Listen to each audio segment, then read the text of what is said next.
श्री शिवाय नमस्तुभ्यम दोस्तों, कैसे हैं आप। आशा करता हूं कि आप सभी लोग बहुत ही अच्छे से होंगे। जब भोले बाबा आपकी सुन ही ना रहे हो, आपने बहुत सारे उपाय करके देख लिए लेकिन फिर भी आपको सफलता नहीं मिल रही, यानी भोले बाबा को आपका ध्यान ही नहीं है, ऐसा कह सकते हैं। या फिर आपके द्वारा किया गया कोई भी उपाय उनके तक पहुंच ही नहीं रहा। ऐसा भी तो हो सकता है कि जो भी आप उपाय कर रहे हैं वो उनके तक जा ही नहीं रहा हो, ऐसा भी पॉसिबल है।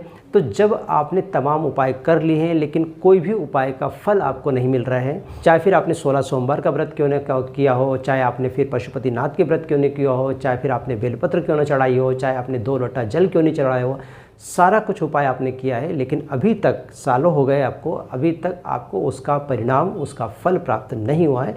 तो ऐसी क्या वजह है, इसी बात पे आज हम चर्चा करने वाले हैं कि अगर मान लीजिए ऐसा आपके साथ हुआ है तो किस तरह से आप अपने उपाय को करें, या किस तरह से ऐसा कोई उपाय करें जिसके कारण आपके द्वारा किया गया जो भी उपाय है वो उसका फल मिले, उसका फल स्वरूप आपको जो भी मनोकामना आपकी हो वो पूरी हो। तो ऐसा क्या करना चाहिए, या हम बेलपत्र किस प्रकार से चढ़ाएं, या हम जल किस प्रकार से चढ़ाएं कि हमारे द्वारा जो किया गया उपाय है उसमें हमको सफलता मिले। तो चलिए इस वीडियो में हम समझने की कोशिश करते हैं कि किस प्रकार से हम भगवान शिव को बेलपत्र चढ़ाएं कि उस बेलपत्र के प्रभाव से हमारे जो उपाय है वो सफल हो। तो जैसे कि आप ये शिवलिंग देख रहे हैं, और शिवलिंग में का जो जलाधारी का मुंह है वो किधर की तरफ है, उत्तर की तरफ मुंह है। और अक्सर मंदिरों में जो जलाधारी का मुंह होता है, जलाधारी का जो ये वाला पार्ट होता है वो हमेशा उत्तर की तरफ ही होता है। अक्सर मंदिरों में ऐसे ही होता है, कहीं कहीं हो सकता है कि दूसरी जगह हो, लेकिन अक्सर जगह मंदिर में जो जलाधारी का मुंह है वो किधर होता है, उत्तर की तरफ होता है। तो आपको करना क्या होगा कि आप बेलपत्र लीजिए, बेलपत्र में जो ये डंडी का है, डंडी का जो मुँह है वो डंडी का मुँह किधर हो, उत्तर की तरफ हो। ये डंडी का मुंह हो गया उत्तर की तरफ।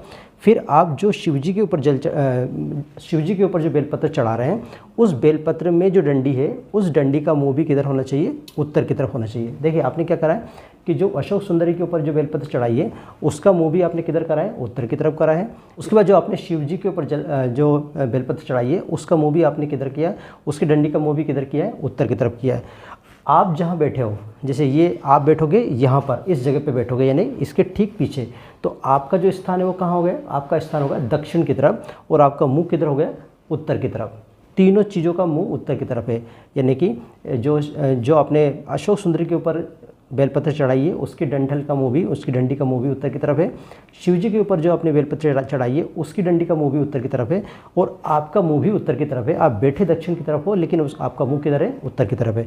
अब आपको करना क्या है कि जल जो है आपके पास, जो लोटा लेके जल गए हो, उस जल को आपको पहले यहाँ चढ़ाना, शिवजी के ऊपर चढ़ाना, और चढ़ाते चढ़ाते धार को बंद नहीं करना है, और चढ़ाते चढ़ाते उस आगे तक लेके आना है जहाँ भी जो अशोक सुंदरी जी का स्थान है उस तक उस धार को लेके आना है, और फिर वापस शंकर जी के ऊपर लेके आना है। ठीक है, यानी कि आप स्टार्ट करोगे शंकर जी के ऊपर से, यानी शिवलिंग के ऊपर से जलधारी चढ़ाओगे, यानी कि जो आपने लोटा ले गए, लोटे से जो आप जल चढ़ा रहे हो वो पहले शिव जी के ऊपर चढ़ेगी, और उसी को चढ़ाते चढ़ाते धारों को बंद नहीं करना है और थोड़ा सा आगे तक ले जाना। आगे तक ले जाओगे तो क्या होगा, जो अशोक सुंदरी का स्थान है वहाँ तक भी वो जल चला जाएगा। ऐसा करोगे तो अब ये जल कहाँ चला गया, अशोक सुंदरी के पास चला गया।